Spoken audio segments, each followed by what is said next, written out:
Nshuti z'umusaraba bakundwa muri Kristo Yesu, amahoro y'Imana abane namwe mu izina ry'umwami wacu Yesu Kristo. Nishimiye kongera kubana namwe muri uyu mwanya. Imana ikomeze kubagirira neza kubw'ubuntu bwayo. Reka uyu mwanya dusome ijambo ry'Imana mu Bakorino ba mbere ibice 15 umurongo wa 58. Abakorino ba mbere ibice 15 umurongo wa 58. Ijambo ry'Imana riravuga ngo, nuko bene data bakundwa, mukomere mutanyeganyega, murushaho iteka gukora imirimo y'umwami, kuko muzi yuko umuhati wanyu atari ubusa ku mwami. Nuko bene data bakundwa, mukomere mutanyeganyega, murushaho iteka gukora imirimo y'umwami, kuko muzi yuko umuhati wanyu atari ubusa ku mwami. Kuko muzi yuko umuhati wanyu atari ubusa ku mwami. Bakundwa muri Kristo Yesu, turi mu murimo w'Imana, kandi umurimo w'Imana ukeneye abantu bafite imbaraga, ukeneye abantu bafite intego, ukeneye abantu bafite kwitanga, ukeneye abantu bafite ubushobozi bwo kwemera gukora iby'Imana ibategeka gukora. Kandi nanone uyu murimo w'Imana dukora, reka twemere ko harimo ibibazo byinshi bya bindi bishobora gutuma ucika intege, harimo ingorane nyinshi, harimo akaga kaza mu buryo butandukanye, kandi ibyo byose bikaba bishobora gutuma usubira inyuma, kandi ushobora ndetse no kuba wacika intege, ukaba wagira n'amahitamo yo kurekura ndetse ukareka gukora umurimo w'Imana. Ariko ijambo ry'Imana riravuga ngo, bene data bakundwa, mukomere mutanyeganyega. Buriya iyo ukomeye ukaba udafite kunyeganyega, mu mutima ukaba wumva hari ukuntu uhagaze, mu mutima ukaba wumva hari icyerekezo kizima kirimo, mu mutima ukaba wumva ukomeye nta bwoba burimo, ukumva ufite kwizera, bya bintu byose bishobora kuza ari byo kugukura mu buntu bw'Imana, ntabwo ubihereza agaciro, ahubwo uhereza Imana agaciro, ya Mana yaguhamagaye, kandi ukumva yuko ari ugomba kuzirikana umunsi ku wundi. Niba Imana yaraguhamagaye nka pasiteri, kora uwo murimo neza. Niba Imana yaraguhamagaye kugira ngo ube umuririmbyi, kora uwo murimo neza. Niba Imana yaraguhamagaye kugira ngo wenda ube umunyamasengesho, kora uwo murimo neza. Niba Imana yaraguhamagaye nk'umuvugabutumwa, uwo murimo ukore neza. Niba Imana yaraguhamagaye kugira ngo wenda ubeho uri wa muntu wigisha abandi, ugira abandi inama mu murimo w'Imana, Imana ikaguha impano runaka kugira ngo uyikoreshe mu murimo wayo, koresha iyo mpano neza mu murimo w'Imana.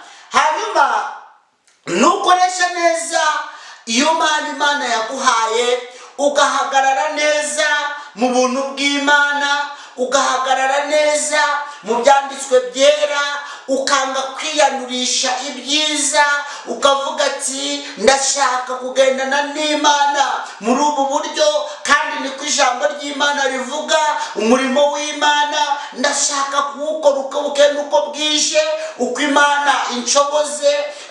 Ibyo ngibyo bikore mu by'ukuri wishimye. Nubwo ibisitaza n'ibibazo byaza bishaka kugukura muri bwa buntu bw'Imana, bishatse kugukura muri wa muhamagaro Imana yaguhamagariyemo, mu by'ukuri uzahagarare nk'umuntu Imana koko yahamagaye, yatoranije.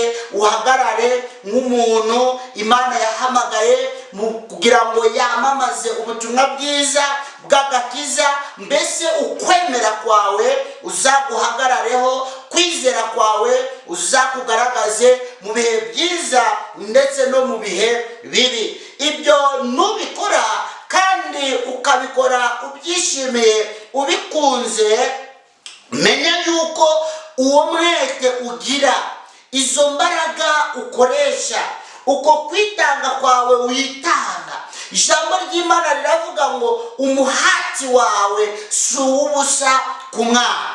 Imana izaguhemba ugihumeka umwuka w'abazima, kandi ndetse na nyuma y'urupfu hari ubundi buzima ndetse buzaza, tuzabona ubugingo buhoraho.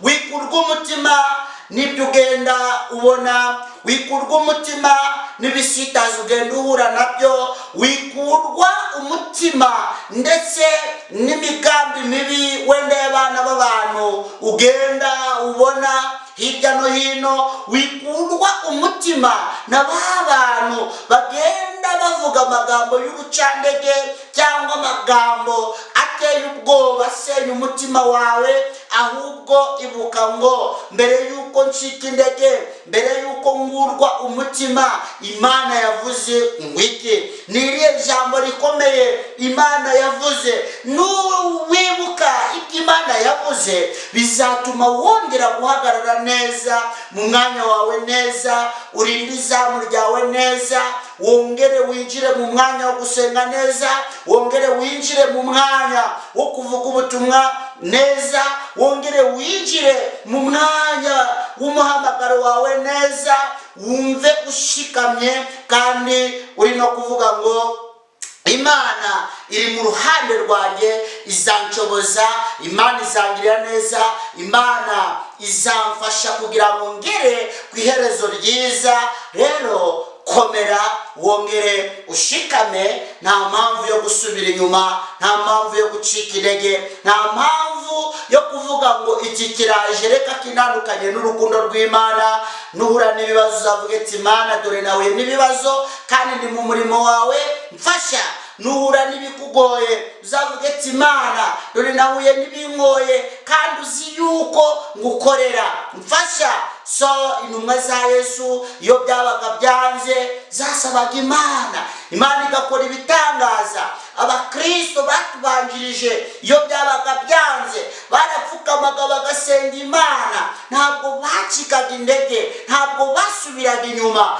Natwe muri iki gihe cyacu mu by'ukuri hari ingorane zitandukanye, hari ibisitaza byinshi, hari ibicandege byinshi, ariko komera kandi ushikame. Imana yacu iracyakora, Imana yacu iracyari ku ngoma, Imana yacu izaguha imbaraga, Imana usenga izagushoboza, izakurwanirira, Imana usenga izabasha kukugeza ku bintu bikomeye, kandi ntabwo izemera yuko utwarwa n'ibintu bitagakwiriye kugutwara. Komera kandi ushikame, kandi ukomeze kurushaho gukora umurimo w'Imana utarekuye, udasubiye inyuma kubera ko runaka wenda yatumye usubira inyuma, udacitse intege kubera ko bavuze ibi n'ibi, udasubiye inyuma kubera ko wahuye n'inzara, kubera ko wahuye n'ubukene, kubera ko wenda wabuze se imyambaro yo kwambara, kubera ko wahuye se wenda n'abarozi, kubera ko wahuye wenda n'abagambanyi. Ibyo ntibigomba kugusubiza inyuma mu murimo w'Imana. Ugomba guhagarara nk'umuntu Imana yahamagaye, kandi Imana izagufasha, izagukomeza, izaguha iherezo ryiza. Komeza ukora umurimo w'Imana wizeye kandi wiringiye yuko Imana ishobora byose, ko kandi ibyo yavuze no kubikora ibigomba kubikora kandi ikabisohoza. Umugambi wayo ukawubona, kandi nawe wakoreye Imana ngo birangire yikoreye amaboko, nawe wakoreye Imana ngo birangire abuze umugisha w'Imana. Humura, shikama, komera, komeza ukora umurimo w'Imana, hanyuma ujye uvuga ati Mana dore ndi mu murimo wawe, Mana dore nahagaze mu mwanya wanjye neza. Mana dore narwanye urugamba neza. Mana dore narwanye intambara neza y'umwuka. Noneho nanjye ndagukeneye, nanjye ndagushaka. Imana uzayibona ku mugaragaro, igufasha, igutabara. Mu ntambara izagufasha, mu bibazo izagufasha, mu kaga izagufasha. Ntabwo Imana wayikorera ngo birangire nta kintu uyikuyeho. Yikorere ufite umutima wejejwe, yikorere ufite umutima uciye bugufi, yikorere ufite kwizera, yikorere ufite umurongo mwiza, icyerekezo cyiza ngenderwaho. Yikorere uzi gusenga icyari cyo, kandi nusenga Imana uzayisengere mu kuri no mu mwuka, kugira ngo izagushoboze, kugira ngo izakomeze kubana nawe. Yikorere ariko umwuka wera w'Imana akomeze akuyobore muri byose, akomeze agufashe. Yikorere ariko uzirikana yuko Imana ari Imana yo kwizerwa, ko kandi ari Imana ishobora byose, izakomeza kubana nawe kugeza ku iherezo ry'ubugingo bwawe. Reka rero uvuge ngo uko Imana yashoboje abatubanjirije, ni nako nawe izagushoboza muri iki gihe cya none gukora umurimo w'Imana nk'uko bikwiriye. Kandi uri kuvuga ati mubaruhira ubusa sindimo, mubaruhira ubusa ntabwo ndimo, ahubwo mubafite icyo bagomba kugeraho, kubera ko bari mu mugambi w'Imana, kubera ko bari mu cyerekezo cy'Imana. Nanjye ndimo. Mukobwa wowe uri mu murimo w'Imana, muhungu uri mu murimo w'Imana, mugabo ndetse nawe mugore uri mu murimo w'Imana, nawe rubyiruko uri mu murimo w'Imana, shikama rwose, kora umurimo w'Imana. Ubangikanya n'ibindi bintu, uvanga n'ibindi bintu utagakwiriye kuvanga nabyo. Mu by'ukuri Imana izakubera umutabazi, izakubera byose, izakubera umugisha, izakubera imbaraga, izakubera iherezo ryiza, izagushoboza gukora ibyo wabonaga ko udashobora kubikora. Wicika intege, wisubire inyuma, komereza aho ngaho, ibihembo by'Imana birahari. Reka rero Imana ikomeze kubana nawe mu murimo w'Imana urimo gukora, kandi ikomeze kukurwanirira intambara, ikomeze kukuneshereza ibisitaza, ikuneshereze ibigeragezo, ikuneshereze abagambanyi, ikuneshereze ibicandege, ikuneshereze abanzi bawe, ikuneshereze ibintu byose bitagenda neza mu buzima bwawe, igucira kanzu, ikomeze kugenda imbere, kandi ikuyobore, ibashe kuba yakomeza kukugeza aheza wifuza kugera, kandi cyane cyane izaguhe n'iherezo ryiza ryo kuzabona ubwami bw'ijuru. Imana ibaho umugisha kandi bagirire neza mu izina ry'Umwami wacu Yesu Kristo. Amen.